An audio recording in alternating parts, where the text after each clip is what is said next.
الرحمن الرحيم. أحمد الله سبحانه وتعالى وأصلي وأسلم على سيدنا محمد الذي أعطي جوامع الكلم ورائع الأمثال والحكم، وعلى آله وصحبه أجمعين ومن تبعهم بإحسان إلى يوم الدين. أما بعد، أزواج رئيس الحفل الكريم والحضور الأجلاء، أنتهز هذه الفرصة السعيدة وأقدم لكم اليوم حديثا ينبئ عما كان عليه النبي الكريم صلى الله عليه وسلم من القوة البدنية وحسن في التصريف وإجادة التمثيل والتشبيه. يرويه عنه النعمان بن بشير الأنصاري رضي الله عنه أنه قال: مثل القائم على حدود الله والواقع فيها كمثل قوم استهموا على سفينة فأصاب بعضهم أعلاها وأصاب بعضهم أسفلها، فكان الذين في أسفلها إذا استقوا من الماء مروا على من فوقهم فآذوهم فقالوا: لو أنا خلقنا في نصيبنا خلقا ولم نخز من فوقنا، إن تركوهم وما أرادوا هلكوا جميعا، وإن أخذوا على أيديهم نجوا ونجوا جميعا. أيها السادة، إنه مثل في منتهى الجمال والروعة يضربه الرسول الكريم صلوات الله وسلامه عليه لأولئك الذين أخطأوا الطريق وضلوا الجادة وتنكبوا عن سبيل الهدى، ففهموا الحرية فهما خاطئا وساروا في هذه الحياة حسب أهوائهم وشهوتهم.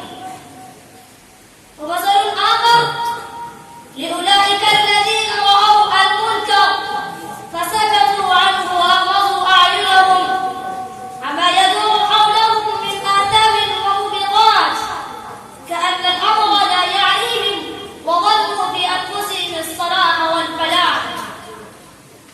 إنه مثل رائع من ربائع الحكم النبوية التي ضربها الرسول الكريم معلم الإنسانية ومهذب البشرية الذي دانت له الفصاحة والبلاغة وأعطي جوامع الكلم، كان له منها النصيب الأوفر، فصلوات ربي وسلامه عليه.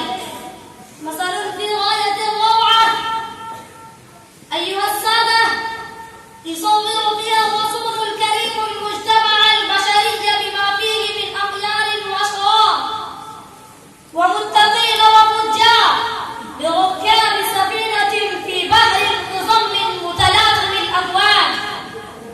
هذه السفينة تصير وسط البحر تشق طريقها بين الأمواج والأعاصير، وقد انقسم الركاب فيها إلى قسمين: قسم في أعلى السفينة يتمتعون بجمال الكون وروعة الطبيعة ونضارة الحياة، وقد تأملت لهم كل أسباب الرفاهية والراحة من مياه عذبة نقية وسرور وأرائك وخلق وبلدان يسعون في خدمتهم وقضاء حاجاتهم.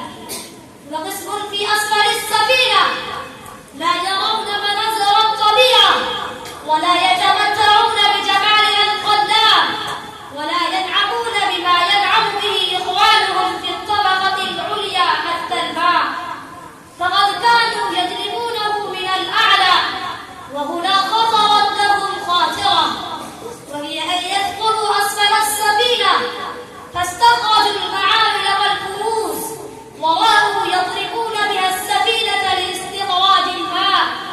وسمع الذين هم في الطبقة العليا أصوات السفينة وهي تغرق، فهرعوا نحوهم ووقفوا في وجههم يريدون منعهم، ولكن أولئك الأذكياء استووا من تدخل على إخوانهم وقالوا لهم هذا مكاننا نصنع فيه ما نشاء لأننا حرام، وهل تمنعون الناس من استعمال حرياتهم؟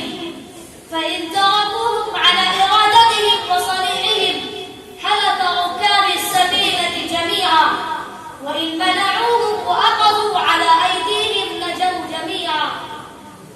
وهكذا نحن حالنا أيها السادة في هذه الحياة، نعيش فوق سطح هذا الكوكب الأرضي كركاب السفينة، فإن تركنا أهل الشر والفساد يسرعون ويمرحون ويفعلون ما يحلو لهم وما يشاءون دون أن نوجه لهم النصح أو نمنعهم عن اقتراب الموبقات والآثام هلكنا جميعا، وإن منعناهم مما نجونا جميعا.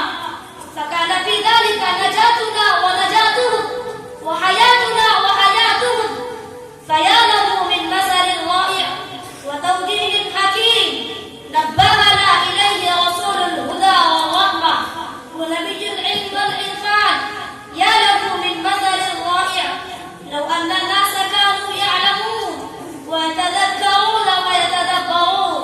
فصلوات الله على رسوله التوحيد وإمام التشريع وأمير الفصاحة والبلاغة وداعية السلام والمحبة. والسلام عليكم ورحمة